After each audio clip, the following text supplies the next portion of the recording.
जी, बुनियादी तौर पे जो बेनज़ीर इनकम सपोर्ट प्रोग्राम है वो सतह गुर्बत से नीचे ज़िंदगी गुजारने वाले जो हमारे अफराद हैं या ख़ानदान हैं उनकी माली मामनत का प्रोग्राम है।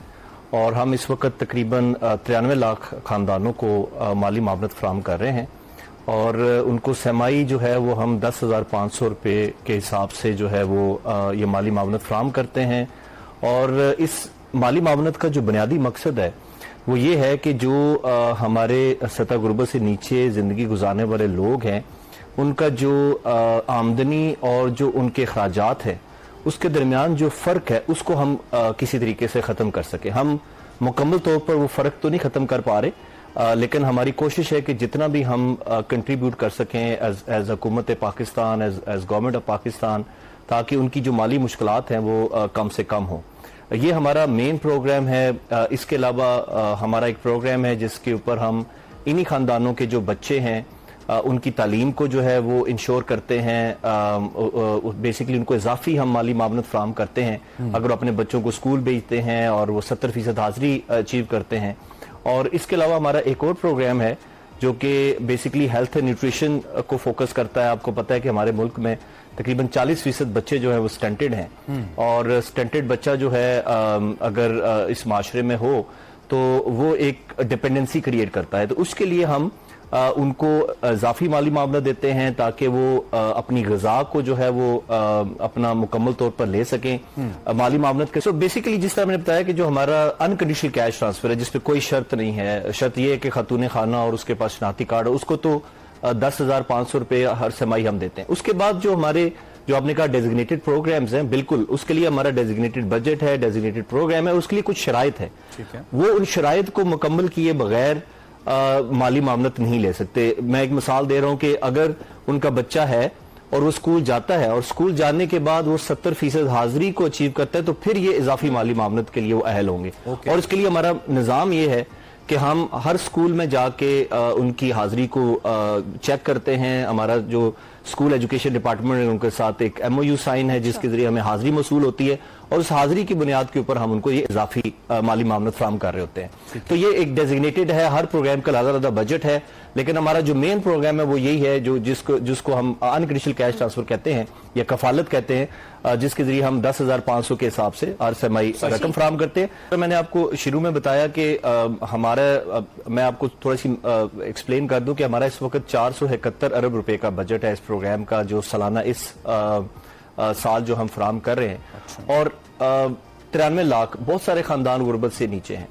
तो हमारा बुनियादी मकसद तो उनकी जो इनकम और एक्सपेंडिचर का गैप है उसको मुकम्मल करना है। पॉवर्टी एलिविएशन एक लॉन्ग टर्म स्ट्रेटजी है जो हमारे एजुकेशन और हेल्थ के प्रोग्राम्स हैं। बेसिकली ये हमारा ऑब्जेक्टिव है कि हम उनकी जो ह्यूमन कैपिटल डेवलपमेंट है इन खानदानों की उसमें हम इन्वेस्ट करें और long term poverty alleviation strategy के ऊपर जाएं। देखिए, दो किस्म की तरीके होते हैं पॉवर्टी से निकालने के लिए। एक तो ये है कि आप उनको कोई रोजगार फराहम करें, दूसरा तरीका यह है कि आप उनको कोई एसेट दें या कोई कारोबार के लिए उनको कर्जा दें।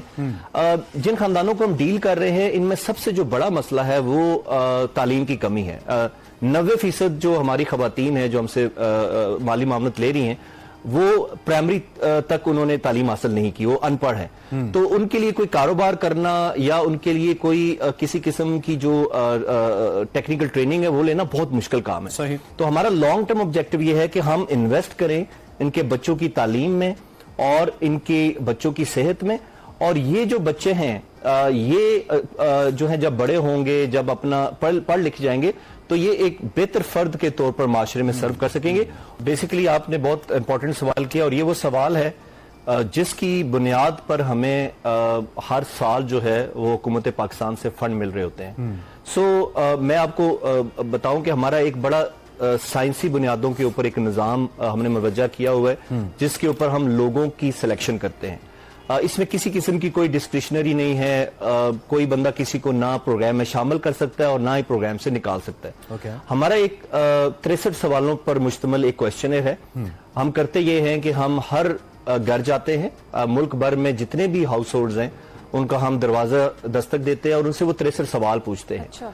सवाल पूछने वाले को नहीं पता होता कि किस सवाल के जवाब के कितने नंबर्स हैं और जो जवाब देने वाला है उसको ये नहीं पता होता कि वो जो जवाब दे रहा होगा वो किस सवाल के कितने नंबर होंगे। Okay. सो ये एक मुकम्मल तौर पर ट्रांसपेरेंट मैकेनिज्म के जरिए हम मुल्क भर के तमाम खानदानों से, और इस वक्त हमारे पास तकरीबन 35 मिलियन 3.5 करोड़ खानदानों का जो डाटा है वो हमारे पास मौजूद है। डाटा कलेक्ट करने के बाद जो अगला मरला होता है वो उनकी वेरिफिकेशन और उनकी जो सिलेक्शन है वो होता है। हम करते ये हैं कि तमाम ऑन द बेसिस ऑफ जो भी इंफॉर्मेशन हमारे पास मिलती है उसकी बुनियाद पर हम तमाम ग्राहकों को 0 से लेके 100 के एक पैमाने में जो है वो एक स्कोर अलॉट कर देते हैं। मैं आपको थोड़ा सा मजीद बताऊं कि मैं as director general of that registry मैं किसी को प्रोग्राम में शामिल नहीं कर सकता उस प्रोसेस से गुजरे बगैर। इवन जो हमारे महकमे के चेयरमैन हैं या सेक्रेटरी हैं या किसी भी लेवल के बड़े से बड़े ओहदे के ऊपर कोई बंदा किसी को ना इस निजाम के अलावा शामिल कर सकता है और ना ही निकाल सकता है। देखिए हर प्रोग्राम में गलतियां भी होती हैं और हम पिछले 15 सालों से सीख के चीजों को इम्प्रूव करने की भी कोशिश कर रहे हैं। जो सबसे बड़ी हम गलती कर रहे थे वो ये था कि हम लोगों की जो असेसमेंट करते थे उसका जो पीरियड था वो बहुत लंबा था। यानी हमने पहली दफा 2011 में लोगों को इंक्लूड किया, फिर हमने 2021 में किया। तो हमारा ये ख्याल था कि इन 10 सालों में बहुत सारे लोग जो प्रोग्राम में शामिल नहीं हो सके और उनके हालात बदल गए हैं उनको शामिल होना चाहिए, और बहुत सारे लोग जिनको 10 साल से ये माली मामलत मिल रही है उनके शायद हालात बेहतर होंगे तो उनको निकल जाना चाहिए। तो उस निजाम को हमने जो ठीक किया है वो ये इस तरीके से किया है कि अब हमने हर 3 साल बाद ये लाजमी कर दिया है कि जो लोग माली मामलत ले रहे हैं वो अपने आप को रीअसेस करवाएंगे। अगर वो उनकी माली हालात उसी तरह से हुए जो 3 साल पहले थे तो उनकी माली इमदाद जारी रहेगी, अदरवाइज उनको हम प्रोग्राम से निकाल देंगे। और वो लोग जो शामिल नहीं हो सके उनके लिए मौका ये वो किसी वक्त भी आके हमारे जो डायनामिक रजिस्ट्रेशन सेंटर्स हैं जो मुल्क भर में तकरीबन 650 सेंटर्स हमने कायम किए हैं वहां पे आए, अपनी असेसमेंट करवाएं और किसी भी वक्त प्रोग्राम में शामिल होने का उनको मौका मिल सकता है। ये सबसे बड़ी चीज थी जो हमने की। उसके बाद जो हमारा कंप्लेंट मैनेजमेंट सिस्टम था उसके ऊपर हमने काफी वर्क किया। हमने अभी रिसेंटली जो कंप्लेंट सेंटर है वो स्टैब्लिश किया जिसमें अब हमारी कैपेसिटी ये है कि हम डेली बेसिस के ऊपर कम से कम 8 से 10 हजार लोगों को अकोमोडेट कर रहे होते हैं। जो सबसे हमने एक तो अपना सारा बैंकिंग का निजाम जो है वो तब्दील किया है और 1 जुलाई से ये रकूम की जो फरामी है वो यूनियन काउंसिल की सतह पे फराम, इस वक्त तहसील की सतह पे ये रकूम की फरामी की जा रही है। लोगों को बहुत ज्यादा ट्रैवल करना पड़ता है, अपने घर से निकलना पड़ता है, ट्रांसपोर्टेशन कॉस्ट बेयर करनी पड़ती है। इंशाल्लाह 1 जुलाई से हमने नए बैंक्स हायर कर लिए हैं। पहले हमारे पास 2 बैंक्स थे, अब हमने उसका दायराकार बढ़ा के 6 बैंकों तक ले गए हैं और अब वो 6 बैंक यूनियन काउंसिल की सतह पर सर्विस प्रोवाइड कर रहे होंगे।